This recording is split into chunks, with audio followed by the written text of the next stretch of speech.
Drôle de couple, partie 4. Alors bien sûr, d'aucuns auraient pu penser qu'être l'objet de la convoitise de deux jolies filles était un rêve pour tout jeune étudiant de 19 ans. Et pourtant, le seul sentiment que Natsu ressentait était de l'appréhension. Il se demandait à quelle sauce il allait être mangé. N'oublions pas que Natsu avait la fâcheuse tendance à se laisser intimider un peu trop facilement. Dans le cas présent, ses craintes ne semblaient pas totalement injustifiées. Lorsque Lucie avait dit qu'elle avait un projet qui n'excluait pas un peu d'aide, il avait eu le sentiment qu'elle ne parlait pas d'une quelconque entreprise de séduction, ou en tout cas, pas seulement. Sombrait-il dans la paranoïa? Peut-être, mais il n'en demeurait pas moins que l'association de Lysania et de Lucie lui donnait l'impression que deux chats jouaient avec lui, pauvre souris. Il avait un peu peur. Une goutte de sueur perla sur son front et il dit « J'ai peut-être mon mot à dire dans cette histoire. Bien sûr, tu peux dire tout ce que tu veux et on t'écoutera, je te le promets. » Le visage de Natsu se détendit un peu, mais la fille aux cheveux blancs reprit avec une expression perverse affichée sur son beau visage. « Mais cela ne veut pas dire que nous allons renoncer, ou que nous n'en profiterons pas pour abuser de ton petit corps rachitique. Tu sais bien, comme hier soir, reprit Lucie, en lui faisant un clin d'œil. Lysania tourna alors vers Lucie un regard plein d'intérêt. On peut faire ça? Souffla-t-elle. Pourquoi on ne pourrait pas? Vous vous êtes battus tous les deux? Demanda Erza. Ben oui, et j'ai gagné, affirma la jolie blonde.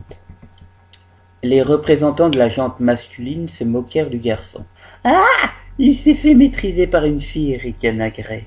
Une adolescente de 15 ans en plus. Dans le genre soumis, on fait difficilement mieux. Go, muscu, répondit. C'est clair que ce n'est pas digne d'un homme, dit Elfman, un type assez baraqué. Lucie demanda la rousse. Est-ce que Natsu t'a vraiment frappé? À ces mots, un silence de mort tomba sur la salle. Toute bonne humeur envolée. Certains membres du club commencèrent à jeter des regards mauvais à Natsu. Lucie, quant à elle, fut prise un peu de court par l'étrange question. Pourquoi tu me demandes ça? Parce que tu as un bleu au visage, même s'il est bien caché par ton maquillage. Erza devait être la seule à l'avoir remarqué, car certains se rapprochèrent et constatèrent qu'effectivement Lucie avait un bleu sur la joue. C'est Natsu qui a fait ça? Plusieurs garçons se tournèrent vers le pauvre geek, avec l'intention évidente de lui casser la gueule. Le premier sur lui fut Gray, qui l'empoigna et le menaça de son poing levé. « Tu as osé frapper une fille? Mais t'es un grand malade! Qu'est-ce qui t'a pris ?»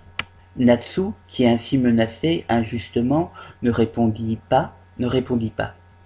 Quand on le mettait sous pression, il perdait sa capacité à parler clairement. Il voulait expliquer que tout cela n'était qu'un affreux malentendu, mais tout ce qui sortit de sa bouche fut un bredouillement incompréhensible. Bafouilla le pauvre garçon. Gray, fort énervé, s'impatientait. Ah. Mais réponds, connard! Pourquoi t'as fait ça? Tu voulais abuser d'elle, avoue. C'est elle. Elle a dit que c'était elle qui avait abusé de moi. Quoi? En plus, tu dis que c'est de sa faute si tu l'as agressée? Le poing de Gray partit en direction du visage de Natsu. Il ferma les yeux avant l'impact, mais le choc n'eut jamais lieu. Il entendit un bruit. Quelque chose était tombé par terre, quelque chose de lourd. Il rouvrit les yeux et vit Gray au sol, face contre terre. Lucie lui tordait le bras, son genou posé sur le dos du garçon aux cheveux bleus afin de l'immobiliser.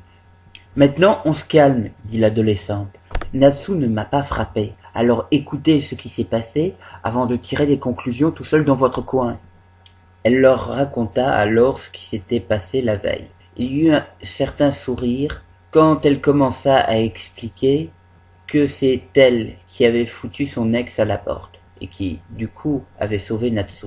Mais après les accusations injustes, tous les jeunes dont le jeune étudiant avait été la victime, les membres du club semblaient avoir décidé, par un accord tacite, de ne pas se moquer de lui.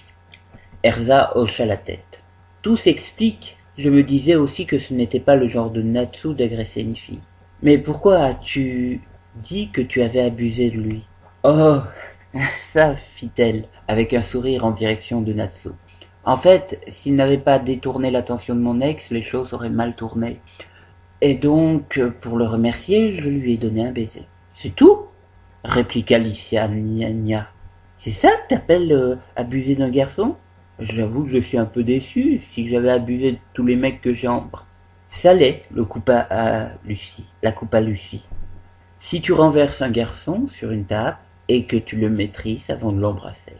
Là, malentendu ou pas, il y eut quelques ricanements. Donc j'avais raison tout à l'heure, dit Gray. Natsu s'est fait maîtriser par une fille de 15 ans. Et toi aussi, répliqua la jeune fille. J'ai été pris par surprise. Tu veux réessayer? Je te préviens tout de même que après que mon ex m'ait frappé pour la première fois, j'ai suivi des cours d'autodéfense pendant 1 an. Ce n'est pas parce que toi et Natsu vous êtes plus forts que moi, enfin je suppose, vous êtes des garçons après tout, que je ne peux pas vous botter vos jolis petits culs. L'étudiant aux cheveux bleus et la belle blonde se toisèrent un instant, avant que Gray ne hausse les épaules et tourne les talons. Apparemment, il n'avait aucune envie de vérifier cette théorie. Lucie, victorieuse, sourit avec satisfaction et alla s'asseoir près de Natsu. Elle se pencha vers son oreille pour lui susurrer. Et voilà comment la princesse Lucie sauve une nouvelle fois le chevalier Natsu.